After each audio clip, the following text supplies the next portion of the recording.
Para a nossa reflexão nesta noite, gostaria de compartilhar a palavra de Deus que está no Evangelho de João.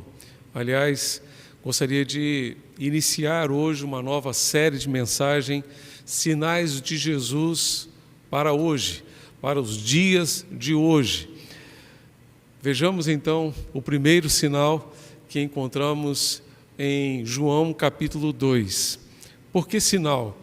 Porque João chama os milagres de Jesus de sinais de Jesus.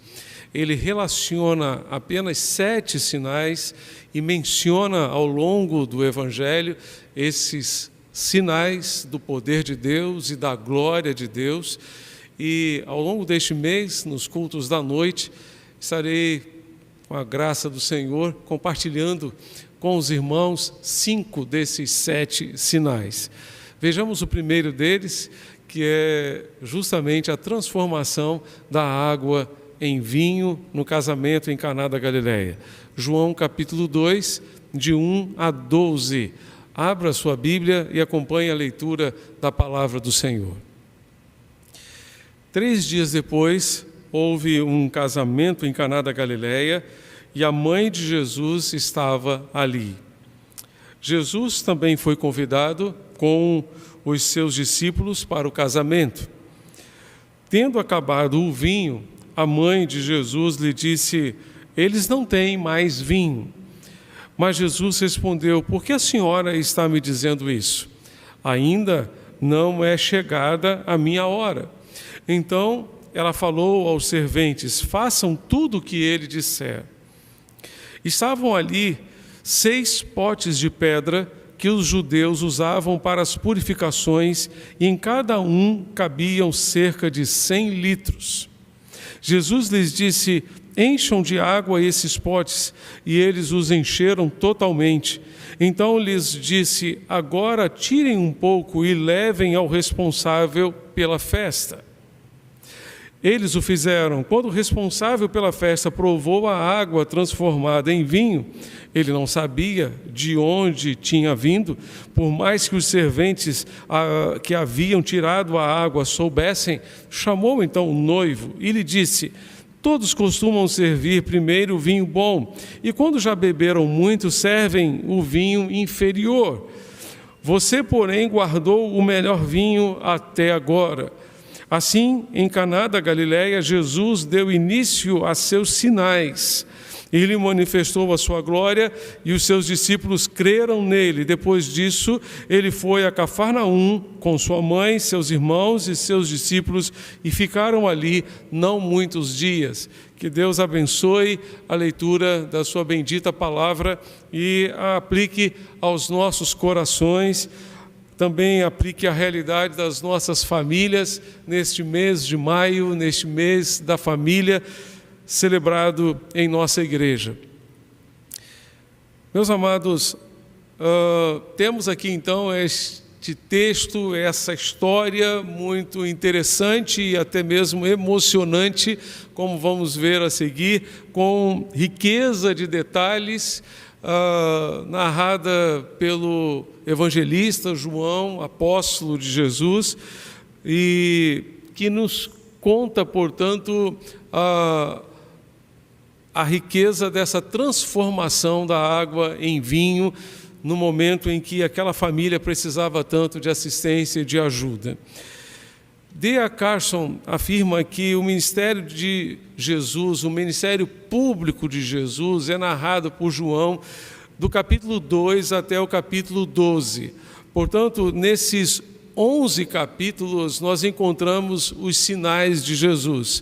Encontramos este que pode ser conhecido dentro do Evangelho de João como sendo o livro dos sinais. Do capítulo 12, versos 50 até o final do Evangelho, alguns autores chamam esse trecho do Evangelho de o livro da glória. Nesse trecho, Jesus é glorificado e recebe, portanto, a sua glória. Nesse trecho, voltando à primeira parte do Evangelho, nos capítulos 2 a 12, nós encontramos uma seção pequena do capítulo 2 até o capítulo 4. Então nós temos 3 capítulos que demonstram uma totalidade temática. Esses 3 capítulos são organizados a transmitir o que Paulo diz em 2 Coríntios 5, verso 17, o velho se foi, o novo chegou. Em 2 Coríntios 5, verso 17, Paulo diz que se alguém está em Cristo, nova criatura é, as coisas velhas já passaram, eis que tudo se fez novo.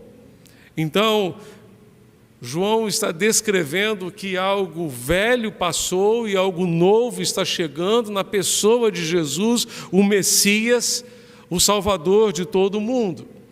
Esses 3 capítulos, de 2 a 4, apresentam a substituição das antigas purificações de vinho, a substituição das antigas purificações pelo vinho do reino de Deus. Havia ali naquela festa talhas de pedra que eram usadas para a purificação dos judeus. A água estava dentro dessas talhas. Jesus então apanha aquela água e transforma em vinho. Então nós vemos a substituição das antigas purificações dos judeus pelo vinho novo do reino de Deus que está chegando. Da mesma forma, encontramos o antigo templo sendo substituído pelo novo no Senhor Jesus ressuscitado. Encontramos também uma exposição do novo nascimento para a nova criação, no capítulo 3. Encontramos ainda um contraste entre a água do poço de Jacó e a água viva que é possível encontrar em Jesus Cristo, como Jesus descreveu a mulher samaritana.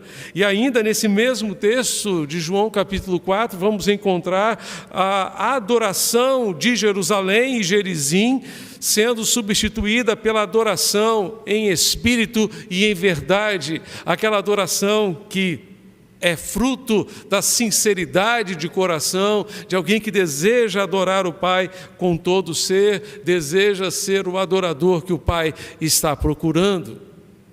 William Barclay nos diz que Caná da Galileia, uma cidade, portanto, simples e humilde, no norte da Palestina, recebeu esse nome para diferenciá-la de uma outra cidade, Caná, que estava localizada na Síria. Então, naquela época, havia Caná da Síria e Caná da Galileia. Nessa cidade aconteceu uma festa de casamento que contou com a presença de Jesus, contou com a presença dos seus discípulos, contou com a presença da sua família. A festa aconteceu numa casa humilde, numa aldeia, portanto, dessa cidade simples ali na Galileia. Jesus sempre esteve em ambientes de coisas e pessoas humildes, pessoas simples, sempre se identificou com um povo humilde e simples, e é interessante notar que Maria parece que ocupou um lugar de destaque ali naquela festa. Alguns autores chegam a imaginar que ela tenha participado da organização da festa e, quem sabe, o noivo ou a noiva tenham sido seus parentes. De repente, tratava-se de alguém da sua família que estava casando ali. Para entendermos a atitude de Jesus naquela festa, precisamos conhecer um pouco dos costumes do Oriente em relação às festas de casamento.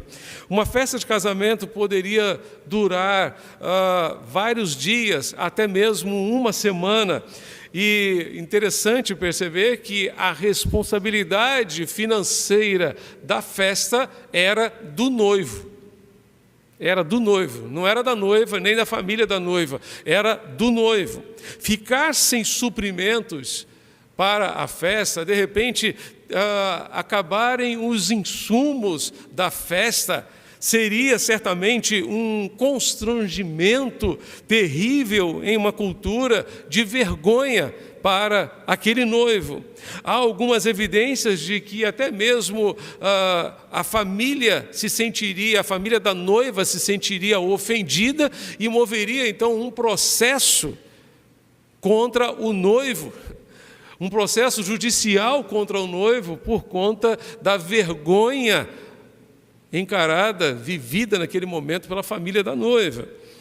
O vinho era necessário para a festa e não era um mero suco de uva, deveria ser um bom vinho a ser servido naquele contexto. A cerimônia de casamento era realizada à tarde e depois da cerimônia o casal era conduzido ao seu lar. A essa hora já não havia luz na aldeia e eles então eram conduzidos pelas ruas da aldeia, iluminadas por tochas que as pessoas carregavam naquele momento. Os moradores chegavam e acompanhavam aquele momento tão precioso em que os noivos estavam chegando até a sua própria casa. Dá para imaginar que numa vida marcada pela pobreza e pelo trabalho, uma festa de casamento era um acontecimento que marcava a vida das pessoas, que marcava a vida da comunidade. Foi numa festa como essa que Jesus participou. Jesus participou de uma festa dessa natureza. Nessa festa, de repente aconteceu algo inesperado, algo que especialmente o noivo, que era aquele que deveria bancar a festa, financeiramente falando, não poderia imaginar, não poderia prever. O vinho acabou, contrariando suas expectativas, contrariando o seu planejamento, contrariando a sua agenda, contrariando tudo aquilo que ele havia planejado acontecer no casamento. De repente ele recebe a notícia: o vinho acabou. Não há mais com que servir aos convidados. Meus amados, Jesus manifestou o seu poder, transformando água em vinho, suprindo a necessidade daquela família, resolvendo aquele problema. Essa história nos ensina algumas lições importantes sobre a maneira pela qual Jesus age diante dos problemas que enfrentamos em nossas famílias, em nossas casas, em nossos lares, e até mesmo no contexto do casamento, da vida conjugal. Essa história nos ensina que o poder transformador de Jesus, primeiramente, faz diferença na hora dos problemas, faz total diferença na hora da adversidade, na hora em que falta alguma coisa à família. Aquela festa foi uma festa como outra qualquer, entretanto, com uma diferença fundamental. Jesus estava presente, Jesus estava ali, Jesus estava junto àquela família naquele momento. Nós, os cristãos, somos pessoas normais como todas as demais, não somos extraterrestres, apenas temos a presença de Jesus em nosso coração e isso faz toda a diferença na nossa vida. Vale a pena ressaltar que existe uma diferença tremenda entre sofrer com Jesus e sofrer sem Jesus, enfrentar uma situação inesperada com Jesus e enfrentar uma situação inesperada sem Jesus. Os problemas atingem a todas as pessoas, todos nós estamos sujeitos a enfrentar todo tipo de problemas, inclusive a Covid, como nós enfrentamos nos nossos dias. Quantos cristãos estão sendo convocados à presença do Senhor por meio dessa doença, por meio dessa enfermidade? Quantos pastores, inclusive, já foram convocados à presença do nosso Deus? Não somos extraterrestres, somos seres humanos limitados e sujeitos a todos os problemas e a todas as dificuldades. E detalhe é que eu não consigo imaginar aquela família sabendo que seria uma vergonha para ela ter a falta de um insumo, ter a falta de algum item com que servir os seus convidados. Eu não consigo imaginar aquela família fazendo uma projeção errada. Alguma coisa, de repente, aconteceu fora do seu controle. Eles não queriam, obviamente, passar nenhuma vergonha, sem ter com que servir os seus convidados. Muitas vezes, nós vamos enfrentar situações fora da nossa agenda, fora da pauta que nós desenhamos e escrevemos para nós. Muitas vezes, o nosso planejamento milimétrico, o nosso planejamento tão importante, tão interessante, detalhista, cuidadoso nos detalhes, não será suficiente, não conseguirá prever uma situação fora do nosso controle. Situações como essa nos ensinam que nós não temos o controle de tudo. Uma situação como a pandemia que enfrentamos hoje nos ensinam que nós não temos o controle de tudo e que nós precisamos entregar a nossa vida, a nossa família ao controle de Jesus, nas mãos de Jesus, para que Ele conduza, Ele dirija as nossas vidas conforme o seu querer, e Ele supra as nossas necessidades.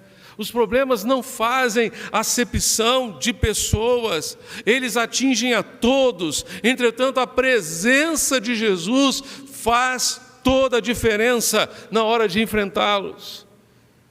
Jesus foi convidado para a festa. Com certeza, ele só foi à festa porque havia sido convidado. Ele não participou da festa como um penetra. Ele respeita a nossa decisão, ele respeita a nossa liberdade de escolha. Ele só vai entrar na sua vida, ele só vai entrar na sua família, na sua casa, se você o convidar. Isso me faz lembrar do convite dos discípulos que caminhavam na direção da aldeia de Emaús. Há alguns autores que chegam a afirmar que se tratava de um casal. Um deles se chamava Cleopas, o outro nós não sabemos. Poderia ter sido realmente um casal, mas quando estavam se aproximando da aldeia, eles fizeram um convite a Jesus. Fica conosco, Senhor. Já é tarde, já declina o dia. Fica conosco. Você também precisa convidar Jesus a participar da sua vida, do seu casamento, do seu relacionamento conjugal, da sua vida em família, da educação dos seus filhos. Você precisa convidar Jesus. Você precisa convidar Jesus a entrar no seu coração. Ele não vai arrombar a porta do seu coração, ele só entrará se você abrir a porta e convidá-lo a entrar. Você precisa convidar Jesus para participar da sua família, para entrar na sua casa, para ter lugar na sua casa. A presença de Jesus não garantirá a você isenção de problemas, não garantirá a você que você não terá problemas e adversidade alguma. A presença de Jesus garantirá vitória em meio aos problemas, conforto em meio às dores e adversidades da vida. A presença de Jesus fará toda a diferença na hora que você tiver que enfrentar algum problema, alguma adversidade, quando descobrir que alguma coisa acabou. Eles tiveram um problema e deram a Jesus a oportunidade de agir, a oportunidade de intervir. O problema que eles tiveram foi simplesmente o vinho havia acabado. O vinho havia acabado. Eu não sei o que é que acabou no seu casamento. Eu não sei o que é que acabou na sua trajetória de vida. Talvez tenha faltado alegria, tenha acabado a alegria de viver. E você já não sabe mais o que fazer com a sua própria vida. Talvez tenha acabado a provisão financeira, talvez tenha acabado a sua poupança, Talvez tenha acabado alguma outra coisa importante para você. Eu não sei o que está faltando na sua vida, na sua família, na sua casa. Sei, entretanto, que Jesus pode fazer total diferença e suprir aquilo que está faltando, ou seja, aquilo que acabou. O vinho, naquele contexto, representava a alegria. O vinho havia acabado, e quando naquele contexto o vinho acabava também a alegria. É possível que no seu casamento tenha acabado também a alegria de estar junto, a alegria de compartilhar a vida. Jesus transformou água em vinho. Se o vinho representa a alegria de estar junto, a água representa a rotina. É possível que a rotina da sua vida e as dores da sua vida, as adversidades da sua vida, tudo aquilo que acabou e que você jamais esperava que acabasse, é possível que essas coisas que acabaram consumiram a sua alegria. Mas Jesus tem poder para transformar água em vinho. Jesus tem poder para transformar a rotina no doce prazer de estar junto outra vez. Jesus tem poder para transformar a sua vida, transformar as circunstâncias que envolvem a sua vida, que envolvem a sua família. Dê a Ele oportunidade de agir, dê a Ele oportunidade de intervir. Talvez esteja faltando alegria, mas talvez esteja faltando paz. Seja o que for, Jesus tem poder para suprir. Jesus se sentia cômodo e feliz numa festa de casamento. Ele gostava de partilhar da alegria de uma festa de casamento. O milagre aconteceu num ambiente e numa ocasião muito importante diante de muitas pessoas.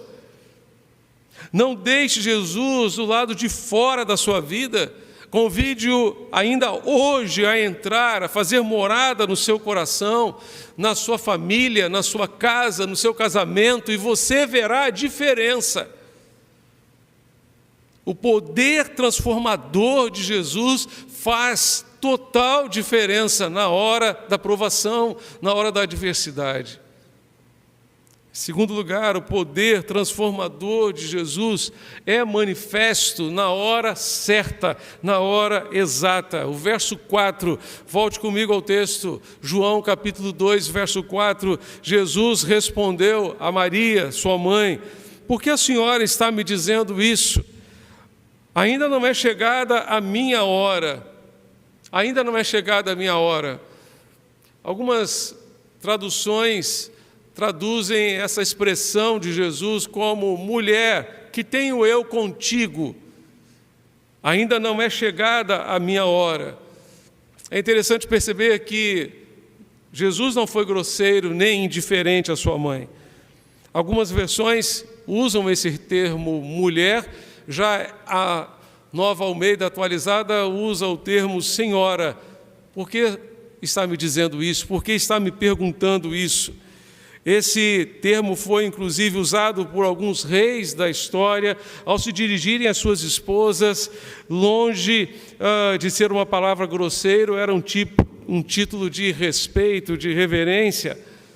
William Barclay lembra que essa é apenas uma tradução de palavras e de maneira nenhuma transmite o tom da palavra ou das palavras. Essa era uma expressão muito comum naquela época no Oriente, e não um tratamento hostil, mas servia como uma declaração eficiente de independência de Jesus, como uma clara alusão de que ele não deveria reivindicar, ela não deveria reivindicar nenhuma autoridade sobre ele, e que ele exerceria a sua autoridade na hora que ele entendesse que era a hora certa de agir. Esse foi o primeiro milagre, esse foi o primeiro sinal de Jesus neste mundo. Somos servos de Jesus e não senhores do Senhor Jesus. Ele é o nosso Senhor, Ele é o nosso Senhor. E nós estamos debaixo da autoridade dEle. E Ele sabe a hora certa de agir. Nós não temos direito de reivindicar nada da sua presença. Nós precisamos nos sujeitar à sua autoridade e ao seu querer para nós. É bom lembrar que, em certo sentido, Maria teria que perder Jesus como filho para tê-lo, para encontrá-lo como seu Salvador pessoal. A Bíblia apresenta Jesus como o único mediador entre Deus e os homens, entre Deus e os seres humanos, inclusive entre Maria e Deus. O único mediador é Jesus. O único meio de Maria alcançar a salvação foi através de Jesus. Certo autor afirmou que a resposta de Jesus a Maria mostra que Jesus não era dirigido por pressões humanas, mesmo quando fundamentadas em situações verdadeiras. Muitas vezes nós tomamos decisões fora da hora, porque somos movidos pelas pressões da vida, somos movidos pelas pressões deste mundo. Jesus não era dirigido pelas pressões. Em segundo lugar, a resposta de Jesus a Maria mostra que o compromisso de Jesus era com a vontade do Pai. O desejo de Jesus não foi fazer a vontade de Maria, mas a vontade do seu Pai Celestial. E em terceiro, a preocupação de Jesus foi tratar o problema num nível mais profundo do que as pessoas que estavam presentes à festa podiam imaginar. Ele não queria simplesmente suprir a necessidade daquela família. Ele não queria simplesmente transformar água em vinho. Ele queria que os seus discípulos vissem a sua glória. Como é maravilhoso saber que podemos contar com a ajuda do Senhor, que é Senhor de toda situação, de toda e qualquer situação. Quantas vezes sofremos mais do que devemos, simplesmente porque achamos que Ele deve resolver os nossos problemas do nosso jeito, enquanto Ele quer agir do jeito dEle, e Ele sabe o que é melhor para cada um de nós. Jesus disse a Maria: ainda não é chegada a minha hora. Ao longo de todo o relato, Jesus fala da sua hora. Ao longo de todo o Evangelho, nós vamos encontrar Jesus preocupado em fazer as coisas na hora certa, no momento devido. Ele sabia a hora em que deveria começar a manifestar o seu poder. Ele sabia a hora em que deveria terminar o seu ministério. Ao longo da sua vida, Jesus demonstrou que havia vindo ao mundo com um propósito e procurou viver o tempo todo em função desse propósito. Nós precisamos também viver firmados nos propósitos para os quais Deus permitiu que viéssemos a este mundo. Maria estava preocupada com o estoque do vinho. Jesus estava preocupado com a hora certa de agir, especialmente porque Ele sabia o momento exato de agir. Ele sabia o momento certo de agir. E também porque este seria o seu primeiro sinal, o seu primeiro milagre. Jesus espera a hora certa de agir. Ele nunca chega atrasado, nunca chega atrasado. Ele tem um momento exato para intervir e fazer a sua obra. Ele também espera que todos os recursos humanos se findem, para que a sua obra não seja confundida com a nossa. Quando os nossos recursos terminam, e Deus age, não temos a menor dúvida em dizer: foi Deus quem fez isto, e é maravilhoso aos nossos olhos. Por isso o fim do homem é o início de Deus. Quando os nossos recursos terminam, Deus age, porque nesse momento Ele há de ser glorificado. Vale a pena notar a fé de Maria em Jesus. Maria conhecia Jesus intimamente, pois havia convivido com Ele dentro de casa durante 30 anos. Jesus iniciou o seu ministério aos 30 anos. Ela sabia que podia confiar nele. É certo que aquele que conhece Jesus intimamente e pela fé contempla o seu rosto, enfrenta os problemas da vida de uma maneira diferente. Ainda que aparentemente Jesus tivesse negado o seu pedido, ela continuou crendo, ela seguiu crendo nele, tanto é que falou aos serventes que fizessem aquilo que ele mandasse. Maria possuía essa fé que a fazia confiar em Jesus, mesmo sem entender as circunstâncias e a maneira de agir de Jesus. Ela não sabia o que Jesus faria. Jesus não disse a ela que iria transformar água em vinho. Ela não sabia o que Jesus faria, mas estava completamente segura de que ele faria o que era certo. Precisamos continuar crendo em Jesus, mesmo sem saber o que ele vai fazer. Precisamos continuar crendo em Jesus, mesmo quando não entendemos o que está acontecendo.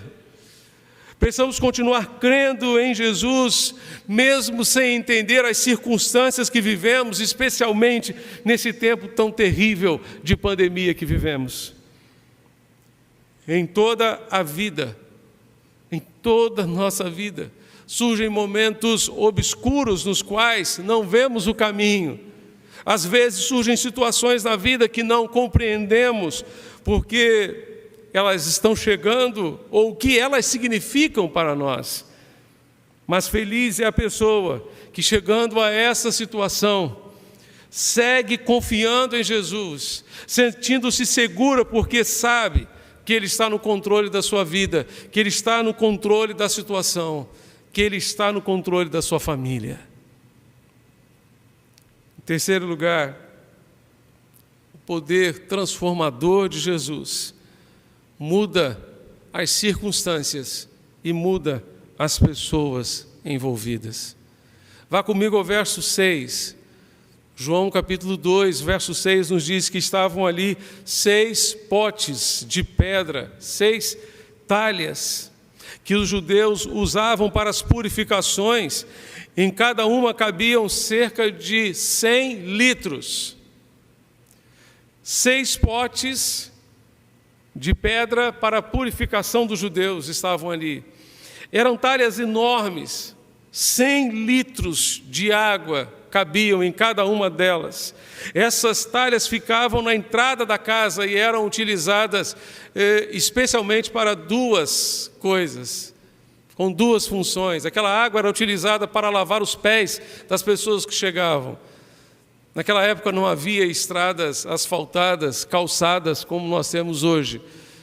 As pessoas andavam e empoeiravam seus pés, então antes de entrarem em casa, lavavam os seus pés com aquelas águas que ficavam nas talhas.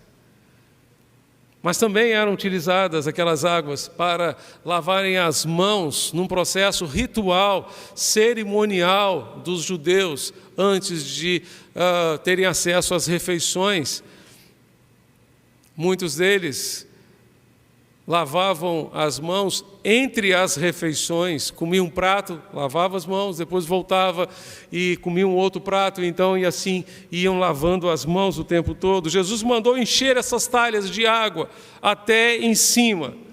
João menciona isso para ficar claro que só havia água naquelas talhas, não havia uma outra substância dentro daquelas talhas. É possível que alguém pense que após a água, alguém tenha colocado outra coisa dentro daquelas talhas. O mestre-sala, o chefe da festa, encarregado de orientar o assento dos convidados às mesas de acordo com o desenrolar da festa, quando provou a água transformada em vinho, ficou surpreso e mandou chamar o noivo, pois se tratava do melhor vinho distribuído na festa até então. E ele disse: o costume entre nós é servir o bom vinho no início da festa e deixar o vinho inferior para o fim da festa. Depois que as pessoas já beberam bastante, então elas não vão conseguir discernir muito bem. E então as pessoas servem, as famílias servem o pior vinho no final da festa. Mas você fez o contrário, você deixou o melhor para o final. Você deixou o melhor vinho para o final. Amados, a água transformada em vinho por Jesus foi melhor do que todo o vinho já distribuído naquela festa. Foi melhor do que todo o vinho já distribuído naquela festa. O que Jesus faz é sempre o melhor. O que Jesus faz é sempre o melhor. Ele tem a melhor solução para a sua vida. Ele tem a melhor solução para o seu casamento. Ele tem a melhor solução para a sua família. Ele tem sempre o melhor. A vontade de Deus é boa, agradável e perfeita. É a melhor. Simplesmente a melhor. Aquela água transformada em vinho foi o melhor vinho daquela festa, contrariando toda a expectativa daquela família, toda a expectativa dos convidados. Aquela água transformada em vinho foi o melhor vinho servido naquela festa. Jesus transformou a água em vinho. Ele transforma as nossas aparentes derrotas em grandes vitórias. Ele sempre age assim, usando os nossos problemas como oportunidades para manifestar o seu poder, para manifestar a sua glória. Se o vinho não tivesse acabado, Jesus não teria manifestado a sua glória aos seus discípulos. Creio que foi nesse sentido que Paulo, escrevendo aos Coríntios, na sua segunda carta, no capítulo 12, relatou seu diálogo com Jesus, que ele disse: Paulo, a minha graça te basta, a minha graça é suficiente para você, a minha graça, Paulo, é tudo aquilo que você precisa. E Paulo então chegou à seguinte conclusão: pelo que de boa vontade, se a graça de Deus é suficiente para mim, de boa vontade me gloriarei nas minhas fraquezas, para que sobre mim repouse o poder de Cristo, porque quando sou fraco, então sou forte. Quando sou fraco, tenho a oportunidade de ver o poder de Deus em ação. Quando sou fraco, tenho a oportunidade de ver a glória de Deus manifesta na minha casa, na minha família. Olhe para os seus problemas, olhe para as dificuldades que você está enfrentando hoje, meu amigo, minha amiga, meu irmão, minha irmã, como oportunidades de manifestação da glória de Deus. O poder de Deus se manifesta na nossa fraqueza, o poder de Deus se manifesta quando o vinho acaba, quando a alegria termina, quando o prazer de viver termina. O poder de Deus se manifesta nas nossas fraquezas. Se você se sente fraco, entenda que esse é o momento em que Deus quer agir na sua vida. Ele quer manifestar o seu poder. Dê a Deus a oportunidade de agir, de intervir na sua vida, na sua família, no seu casamento, no seu lar, em nome de Jesus. 1 de Pedro 5, verso 10, Pedro nos diz que depois de termos sofrido por um pouco, Ele mesmo, o nosso Deus, nos há de aperfeiçoar, confirmar e fortalecer.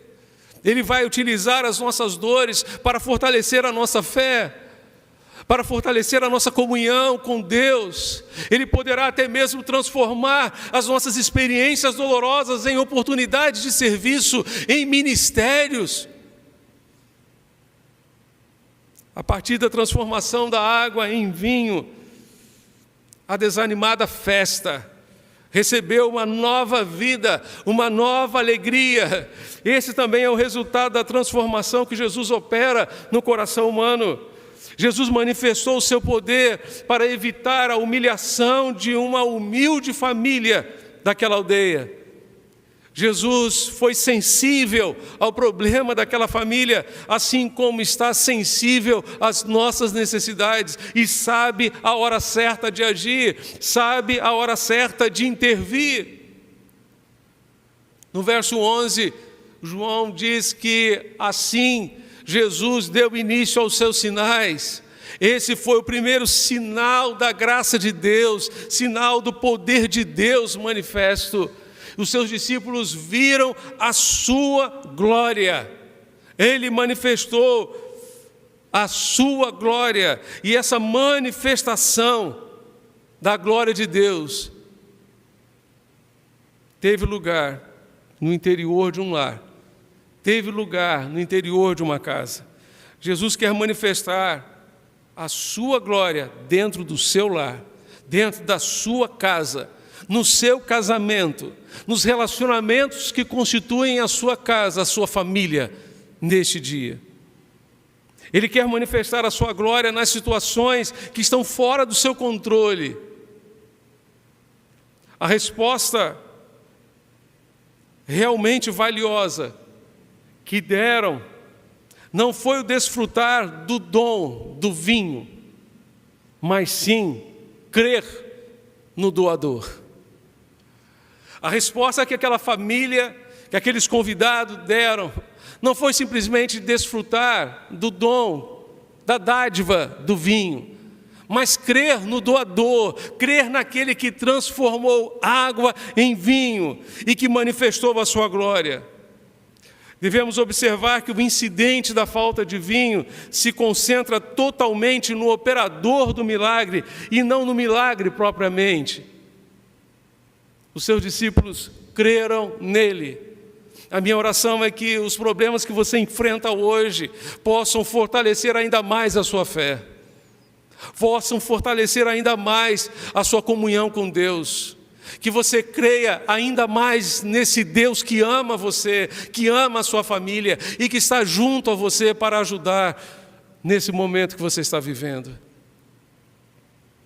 Eles entenderam que a nova alegria que começava a jorrar em Caná era sinal da glória do próprio Jesus. O relato não interessa pelos métodos usados para transformar a água em vinho, mas apenas pelos efeitos dessa mudança na fé dos discípulos. Os seus discípulos creram nele. Jesus operou essa poderosa transformação ali naquela festa de casamento e ainda hoje tem operado transformação de vidas, para que nós possamos ver a sua glória manifesta em nós, dentro das nossas casas, dentro dos nossos lares, dentro das nossas famílias, e é isso que Ele quer fazer hoje na sua vida e na sua família também. Em João capítulo 20, versos 30 e 31, João diz que Jesus, na verdade, operou na presença dos seus discípulos ainda muitos outros sinais que não estão escritos neste livro. Estes, porém, estão escritos para que creiais que Jesus é o Cristo, o Messias, o Filho de Deus, e para que, crendo, tenhais vida em seu nome. Estes sinais foram escritos para que você creia e, crendo, tenha vida no seu nome, tenha a verdadeira vida em Jesus. Jesus hoje não quer transformar simplesmente água em vinho, Ele quer transformar a sua vida. Ele quer transformar a sua tristeza em alegria, a despeito das circunstâncias, a despeito das dores, a despeito das adversidades da vida. Jesus quer fazer essa obra. Em cada talha, em cada pote, havia aproximadamente 100 litros de água. Eram 6 potes, ou seja, de uma hora para outra eles tiveram 600 litros de vinho, do melhor vinho já servido naquela festa até então. 600 litros representa simplesmente 300 garrafas de refrigerante de 2 litros cada uma. Era muito vinho, era muito vinho. Com certeza aqueles convidados não conseguiram esgotar no final da festa toda a quantidade de vinho produzida por Jesus. Assim como é impossível esgotar as riquezas da graça de Jesus sobre nós. Ele derrama sobre nós graça abundante. Em Jesus, o limitado se converte em ilimitado e o suficiente se converte em mais do que suficiente para as nossas necessidades, porque Ele supre as nossas necessidades. A alegria que irrompeu naquela aldeia de Caná da Galileia teve curta duração, já que era mais a antecipação da alegria duradoura que os discípulos de Jesus conheceriam quando estivessem no reino dos céus. Lá não é preciso ter vinho para ter alegria. No reino dos céus, o desfrutar da presença de Jesus é uma eterna alegria, é um eterno prazer. João relatou aquilo que Jesus fez e continua fazendo em nossos dias. O que devemos atentar aqui não é apenas que Jesus transformou a água em vinho, mas que, quando Ele atua na vida, traz consigo uma nova qualidade de vida, que é como transformar água em vinho. Quando Jesus entra em nosso coração, Ele converte água em vinho. Ele converte a nossa vida em algo alegre, dinâmico, emocionante, esperançoso de vida eterna. Sem Jesus, a vida fica carente de sentido, fica carente de significado. Com Jesus, a vida é algo maravilhoso, cheio de alegria, apesar das dores, apesar das lutas e angústias que enfrentamos. Onde quer que Jesus fosse, quando entrava na vida de alguém, quando entra agora na vida de alguém também, é como converter água em vinho. Se você quer experimentar essa nova alegria em Jesus, siga Jesus, siga os passos de Jesus, torne-se um seguidor de Jesus. Jesus produzirá uma mudança tão profunda na sua vida, que será como transformar água em vinho. Deixe Jesus transformar a sua vida e a sua família com o seu poder, porque o poder transformador de Jesus faz total diferença na hora da provação. É manifesto na hora certa e muda as circunstâncias e muda as pessoas. Os seus discípulos creram nele e viram a sua glória. Seus discípulos não foram os mesmos depois da manifestação da glória de Jesus naquele casamento. Jesus quer transformar a sua vida também. Para isso você precisa crer nele. Para isso você precisa confiar nele com todo o seu ser, com todo o seu coração. Vamos orar? Queria convidar você a fechar os seus olhos nesse momento para falarmos com Deus. Por favor, feche os seus olhos. Eu não sei o que foi que acabou na sua casa. Eu não sei o que foi que acabou.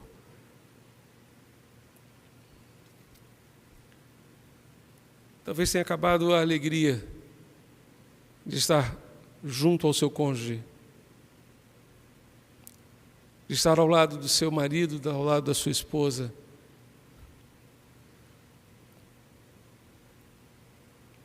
Talvez tenha acabado a capacidade de suportar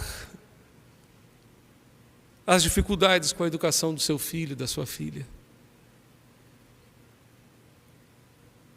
Talvez tenha acabado a sua provisão financeira. Eu não sei o que acabou, mas eu quero lhe dizer que Jesus tem poder para transformar as circunstâncias e manifestar a sua glória. Ele quer manifestar a sua glória dentro de você, dentro da sua casa, dentro do seu lar. Em nome de Jesus, deixe Jesus fazer isso. Você verá a glória de Deus manifesta na sua vida. Você verá a glória de Deus manifesta no seu lar, na sua família. Deixe Jesus fazer esta obra. Em nome de Jesus, convide-o agora. Jesus só foi àquele casamento porque foi convidado. Havia sido convidado. Convide Jesus agora para participar do seu casamento daqui para frente, para participar da sua vida em família daqui para frente. Ele fará total diferença. Na hora da dor, na hora da adversidade. Em nome de Jesus.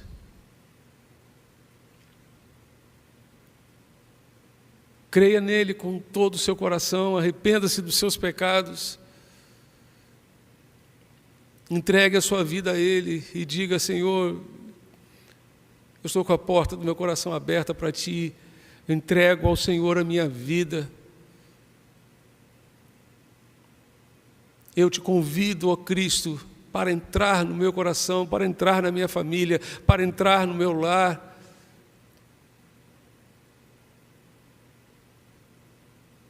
Se Jesus entrar, Ele fará toda a diferença, toda a diferença. Você poderá continuar tendo problemas, lutas e aflições, mas Jesus estará com você. Ele fará a diferença. Ele transformará as circunstâncias.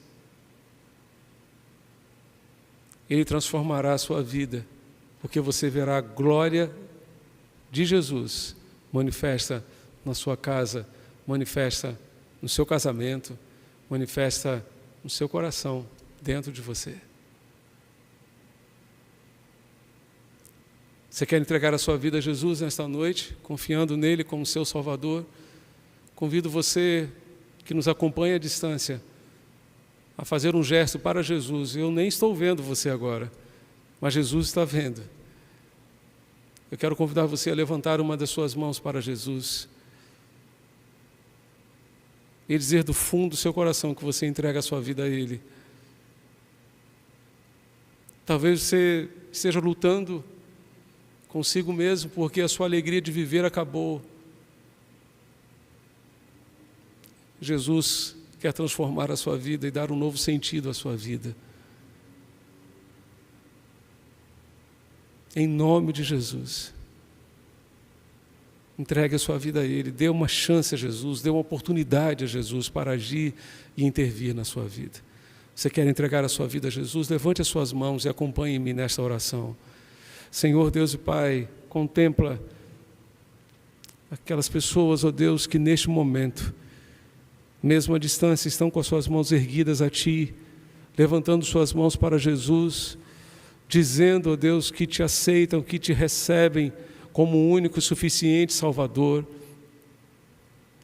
Escreve seus nomes no livro da vida, concede, ó Deus, a cada um a certeza da sua salvação, a certeza da vida eterna. Que Jesus tenha lugar, de fato, em seus corações, em suas vidas, em suas famílias, em seus lares, e que Ele faça toda a diferença, Senhor, para a honra e glória do Teu santo e excelso nome. Nós Te pedimos, ó Deus, age e intervém, ó Deus, na vida de cada pessoa, Pai, que está com as suas mãos erguidas a Ti. Manifesta a Tua glória em seus corações, em suas famílias, em seus lares, que eles vejam, ó Deus, o Teu poder transformador em ação. Faz, ó Deus, esta obra. Nós Te pedimos, Te suplicamos, em nome de Jesus, nosso Senhor e Salvador. Amém e amém.